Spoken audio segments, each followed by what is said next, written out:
Hi, Karen Swain here, teacher of deliberate creation, host of Accentuate the Positive Media, co-host of the High Self Expo at the moment.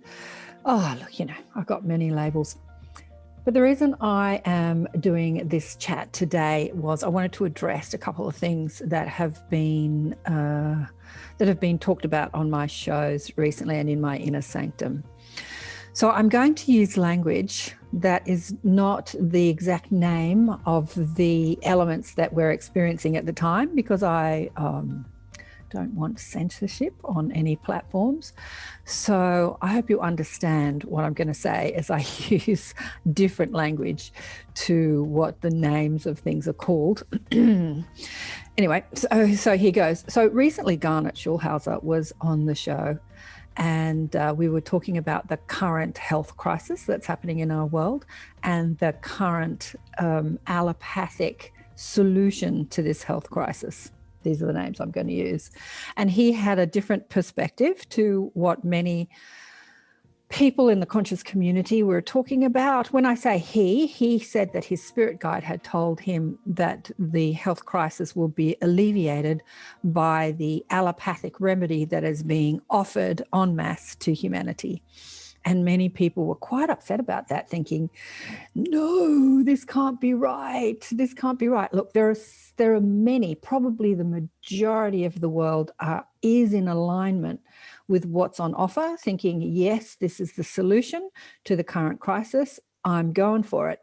But then there are many people in conscious community, I call it conscious community, who do their research and look at alternative sources of information, that is what's being pumped out through the mainstream sources of information, and make different decisions. And they're not in alignment with the current allopathic solution being offered. And they can't believe that it's being said through a spiritual channel that this is the way to go. So I asked my guides about this, and this is what they said. They said, Karen, you have to remember that you are the creators of your own reality, and what you believe you will create in your world. They said there is no right and wrong from spiritual perspective. There is only choice, decision and choice of decision, and then alignment with that choice of decision. So they said to me, for those who are in alignment with the health solution being offered by big pharma and being pumped out through mainstream media, they're engaging in this in alignment will not have adverse effects, because this is how we create our reality. But for those not in alignment with this solution, if they engage in this solution, they will not have good effects. They will have adverse effects, basically. They said a lot about it, but they gave me an analogy. They said, think about the Ganga River, the Ganges River. To the Indians, it is a holy, sacred river, and they revere her being the Ganga, the Ganges River. And they bathe in her with their rituals, and they feel washed of their sins, and they ask for health, and they ask for prosperity. And for the most part, most Indians, many Indians, millions of them, who bathe in the Ganga River with reverence and ceremony, have a good effect from this experience, from this physical experience. But when Western science, or maybe Eastern science, has measured the pollution of the Ganga River, they have found out that it is one of the most polluted rivers in the world, toxic to most life, including human life, even to bathe in it. So why are millions of Indians not getting sick from doing their sacred rituals in the Ganga River? Because of their belief, because of their attention to the divinity within the river. And they said, this is how you create your reality.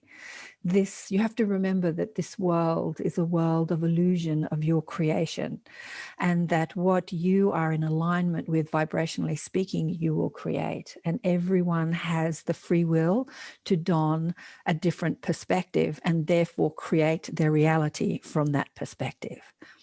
So my guides have never said to me, there is a right and wrong way to go in this world. They say, you always have choice. You have choice, you have choice, you have choice. They just give me this choice. And when I say, well, I'm not in alignment with the current allopathic remedy that's being offered, I'm more in alignment with us coming into our realization of the powers within we have to create anything in our world, whether that be our health or anything that we want in our world. And for me, that's important to communicate that. And so I wouldn't partake in the solution being offered because I'm not in alignment with it. And they said, that's your choice. I'm like, thank you. Thank you. And of course, other people that make other choices, that's their choice also. And then there is this, but how do you reconcile that people that do take the remedy and then they die afterwards, which is something I discussed in the Inner Sanctum with Garnet. And Garnet said that we have to remember, and my guides would say the same thing, that all death is a choice from the soul's perspective when you're going to exit the matrix. We extend our consciousness into this reality, and when we're done, we extract it, we take it back, and it rejoins our soul, because it's really just a part, an aspect of our soul that is incarnate in this physical time-space reality at this time, no matter what's going on. And when we're finished experiencing it, we will return to source, or return to the greater part of us. And that all death, be it an accident, and this is what Garnet reminded us too, be it an accident or dying from a deadly disease or dying from an injection, is wanted. It's an exit point that has been taken by the person, that the choice has been made, and that's the way they've chosen to exit the matrix. And we have to remember that that is their choice from their soul's perspective. From our human perspective, we get so upset about death and, oh, they died, it's terrible. But we have to remember from the soul's perspective that this lifetime is a speck in the infinite play of the cosmos available to us as souls incarnating into form. And it's just one chapter in an endless book of stories that we live, and that there is no loss from Spirit's perspective. There is never loss. And that's what we get so upset about as humans. We feel like we've lost something or someone we love. And that feeling of loss is so devastating to us. But my guides or Spirit wants to remind us that in truth, there is never any loss. That there is only, from the human perspective, communication with the aspect of soul that you knew as the person in a new form.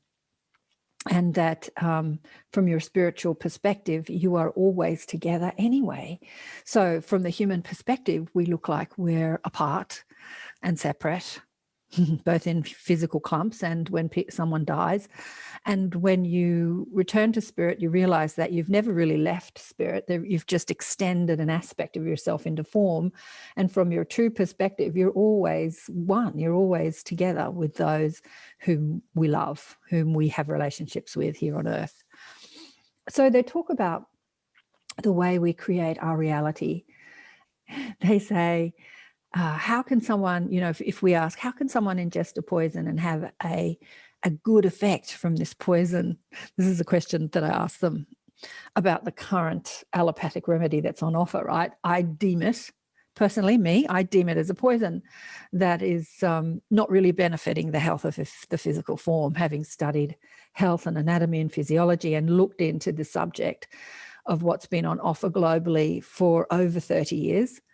How can we have a good effect from a poison? And my guides laughed and they said to me, well, You humans ingest poison all the time, and you celebrate the fact that you ingest poison. They said, think of a time when smoking was fashionable. You look at movies in the 40s and the 50s and even in the 60s, and everyone is smoking, and you celebrated this as being, you know, something wanted, something fashionable. Yes, you could say that a lot of people got sick and we saw the error of our ways and we started to cut down smoking, but I still know people. My grandfather, for instance, is not alive now, but he started smoking at 12 and he finished smoking at around 100 when he died. He smoked all his life. Why did he not die before of smoking-related incidents? At the time that he started smoking at 12, can you believe it? He didn't deem it as bad in any way. And he continued to smoke up until the day he died. I don't think he was 100. I think he was about 98, 99. I can't remember. He died a long time ago. Yeah, still smoking. And yeah, he didn't deem it as bad. So it did have, it did have some effects on his health, I'm sure. He was never really a very healthy person from the time I remember him as a kid. He was overweight. I don't remember him coughing. I remember him smoking, and he used to hide lollies in his pockets, and every time he came over, we'd go, "Oh, hi, Grandpa," and he'd go, "I've got a surprise for you," and he'd bring out all these lollies, and we just thought that was fabulous. I remember him as a jolly fat man with no hair. He was in both World Wars. He was buried alive in the Second World War, I think it was, and when they dug him out, a bomb went off, and when they dug him out, he was in a coma in hospital for a long time. And during the coma, he just lost every stick of hair on his body, everything. And as a kid, I used to look up his nostrils and say, "Is there any hair up there?" Because he just had no hair, no eyebrows, nothing. A couple of little spindly, little tiny fine ones on his head. Anyway, he was a funny character. But that's just saying, like, we also celebrate alcohol, one of the most toxic poisons. It crosses the blood-brain barrier, goes straight into our brain and kills brain cells. And yet we drink it by the gallon, and we celebrate it as a ritual. There was a time in my 30s when I was an energy healer, and I was a smoker and a drinker, and I decided that my smoking and drinking was probably not really helping me trying to channel healing energy into people's bodies. So I gave both of them up cold turkey. And boy, was that eye-opening. Not the giving up the smoking so much, but giving up alcohol. I had girlfriends that didn't want to be my friends anymore because I couldn't go drinking with them. It was almost like I was insulting them because I didn't want to drink anymore.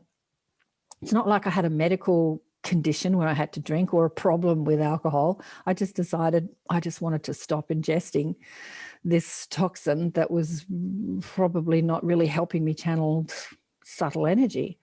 And I did that for about 5 years. I don't say that I'm not a drinker anymore, because if I feel like a drink, I'll have a drink. But I just looked at how often and how much alcohol we ingest as a human race. And it was astounding to me. It wasn't until I stopped that I could see it. It was so eye-opening. And it's one of the most toxic things we can drink. Tea and coffee is the same. I still love my tea. I try and cut down. But we deem these things as wanted and ritual, and our beliefs are more powerful than the poison, because belief creates your reality. And my guides say, we have to remember that this time-space reality is an illusion of your creation, and what you believe you will experience to be true for you. And you might say, but there are many people that have died of liver cirrhosis and had adverse effects to things like smoking and alcohol. And I've asked them about that, and they said, yes, well, if you continue to ingest toxins at an accelerated rate, coupled with stress, that will be an accelerated way of getting sick, in fact, because there are many people that drink to alleviate stress, thinking that the alcohol will alleviate their stress. But of course, as deliberate creators, we have to remember that there is no substance outside ourselves that has more power within ourselves than our own consciousness and how we flow our energy and how we think and how we feel. So we have to alleviate stress by doing the work, by looking within and asking, why am I stressed? What am I believing to be true? Where is that coming from? Am I carrying somebody else's stress? Is it, stress I've created for myself? Is it past life stress? Is it future life stress? We have to look deeply at why we're stressing, why we're worrying, why we're believing our stressful thoughts, and do the work. So, yeah, people who experience a lot of stress will look to cigarettes or alcohol or drugs to alleviate their stress. And that will damage the body. You will die of liver cirrhosis or heart disease or other things. But it is the misalignment with the balance and the health of your body that creates disease, the misalignment with the energy that is source, which is pure positive energy, which balances all areas, all aspects of the being, both the physical and non-physical aspects of the being, physical, mental, emotional, spiritual aspects of the being. So if we look out into this world and we see that, we're ingesting poison all the time and we're not worrying too much about it, how is it that we can ingest poison and have no adverse effects? Our thoughts and our beliefs are more powerful than the poison. So that's what they've said to me about what's going on in our world. And they ask me to remember that any time we, or me, think that there is this black and white, like this is because it's happening in our world, that it is physical. My daughter used to argue with me about this all the time. I used to say, you create your own reality. And she's like, I'm not creating it. It just is because it is. So when we think that something is because it is, that it is infringing on me and my peace and my alignment, we have to remember that we are the powerful ones, that we are creating our own reality. I am creating the way I feel. I am creating or deciding what I'm believing to be true. And that is our power. It is the ultimate power that we have as humans, as spiritual beings, as physical beings, as beings in the cosmos, that we are creating our reality. And the ETs, the higher dimensionals, the other dimensionals in all life forms understand this. They understand this to a degree we're just starting to entertain as humans. There are many teachers out there like myself teaching deliberate creation, law of attraction, the power of mind, consciousness, mindful thinking, meditation. There's lots, thousands, probably millions. But we're just starting to understand the power of how thought creates and belief, strong thought creates in our world. And I remember speaking to, God, who was it? There's so many. Susie Hansen talks about the blue elevator in the ships, up on the ships. And she says, you get into this blue light and then you think about where you want to go and the elevator takes you there. So you think about a part of the ship that you want to go, like thought is interacting with the physical world in a way where you're being deliberate. I think there are games coming out like that where you're thinking and the games are hearing or they're looking at your eyeballs. Anyway, we're just starting to entertain this. And there was somebody else I interviewed, who was it too, that said that she was up on a ship and she saw these big sort of like light pathways in the ship. I think it was an abduction or a contact experience. And she stepped on the light pathway and nothing was happening to her. And yet other beings on the ship were stepping on this light pathway and they'd step on it and then they'd be transported to another area of the ship. And she couldn't do it as a human. And then some being came along and said to her, or if you step on this light pathway, you have to think about where you want to go and then it'll take you there. And she goes, oh, I see. So it's so fascinating how our thoughts create our reality. It's the same on planet Earth. Think about where you want to go and life will take you there. Think about it. Don't think about what you don't want. Don't think about what you disagree with. Don't push against other people's beliefs. We have free will in this world. We're all allowed to. We all have available to us the freedom the complete freedom to choose thought, to believe what we want to believe. And as you push against somebody else's belief, you don't hurt them, you don't interact with their, interfere with their life, you interfere with your own, because you lower your vibration and you create like attracts like. You create a similar experience when you're pushing against, saying, no, I don't want this. No, I don't want this. This isn't right. This isn't right. You shouldn't do that. People shouldn't do that. This is wrong. So what else do you disagree? You're just inviting more of what you disagree with into your life. That sounds all well and good, isn't it? But when you want to change the world, how do you not disagree with what you how do you not look at what you disagree with in order to change it? Well, you can look at it for a period of time and then you can decide what it is that you want. For me personally, I want to see a world where people come into the remembrance of what it is to be powerful, deliberate creators. And they no longer rely on drug companies for their health. So they rely on their own sense of responsibility and consciousness to live in a healthy way. That's what I want. So that's what I'm going to focus on. Rather than pushing against what I don't agree with, that's what I'm going to focus on, and that's how I'm going to live my life. And in fact, that is how I've lived my life. I didn't have my daughter, I didn't give her the shots when she was young. And for the most part, she was a really, really healthy little girl. And when she did get the childhood diseases like chickenpox and mumps, she had them so incidentally. Like it was like she'd get one little mump, one little or two little sort of lesions on her body. And her demeanor didn't change. I remember her jumping up and down on the bed. She was red hot, flushed with disease. And she was so happy and joyful. She had a couple of little lesions on her torso. Can't remember if it was mumps or chickenpox. And I remember holding her as this toddler or young child, jumping up and down on the bed thinking, wow, she's experiencing this disease, but she's experiencing it with a lot of joy. She's not suffering through it. And her immune system was creating antibodies, and very naturally. And that's the way she experienced many of the childhood diseases. She would get hot, fever, a couple of lesions would come. She'd sleep for a day or so. And within 24, 48 hours, it was all over.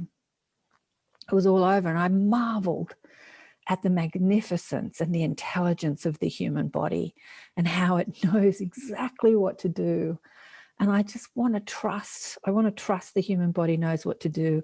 We've got to stop interfering with it and speak to it and communicate with it and allow it to do what it needs to do. Dis-ease, it's not a war. The way I see current allopathic practices is that medicine is at war with disease. I've got to fight this cancer. I've got to fight this disease. We've got to eradicate it. It's the war mentality that we have as humans. And as we evolve, we become peacemakers and we become intelligent and understand that things happen for a reason and we don't have to be at war with our bodies, with disease, or with life. In fact, dis-ease is the way the body is communicating to us about imbalance.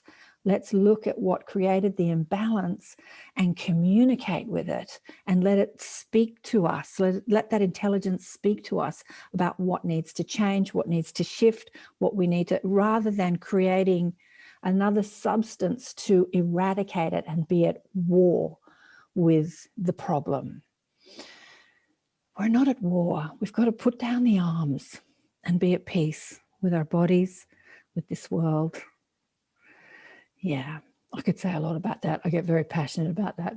I see that medicine has a long way to go in understanding what it is to be healthy, and it needs to put down arms. It needs to stop being at war with disease. When we look at things like cancer and how we try and eradicate it, I'm at war with this disease. I'm fighting it. I'm fighting. I'm up for the good fight, we say.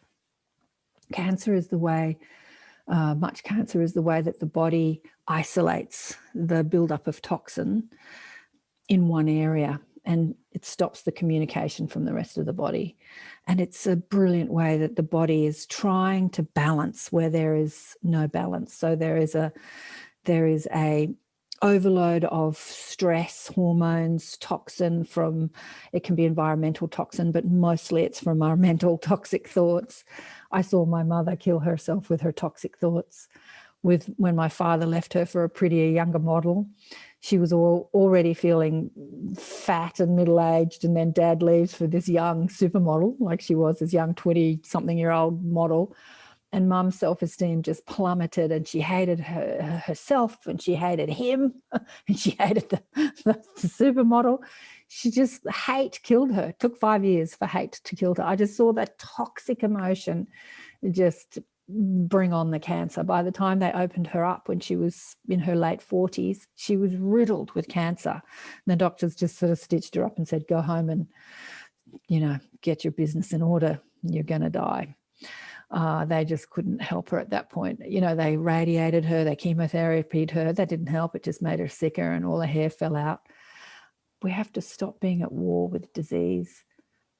The science of what is called epigenetics today is proving that even if you have a predisposition towards a certain disease, if you don't feed the frequency that will activate that disease, if you don't evoke the frequency, the stress hormones, the vibration, that disease doesn't present in the body.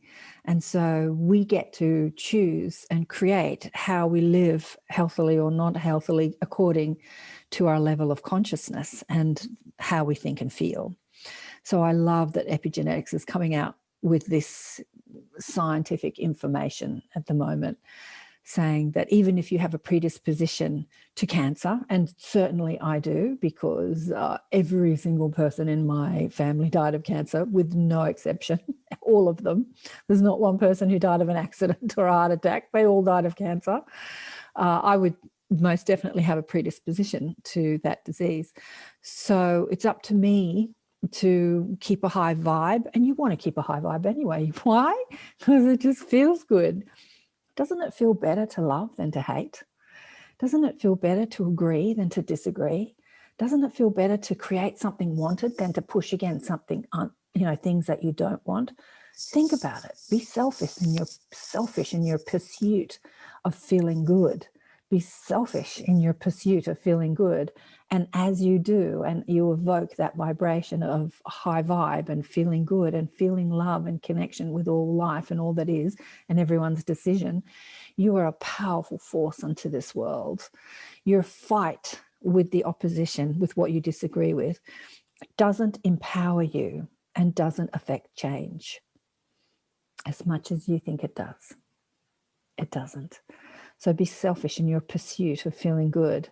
And even if you have a predisposition to heart failure or liver disease or blood problems or cancer or whatever it is that you think that you might get, you will not activate that, because it needs to be a specific vibration that activates an experience, whether it's in your body or in your life. The same with the current condition on our planet. If you are not a vibrational match to that frequency of that substance, then you can come in contact with it and that you won't have any adverse effects.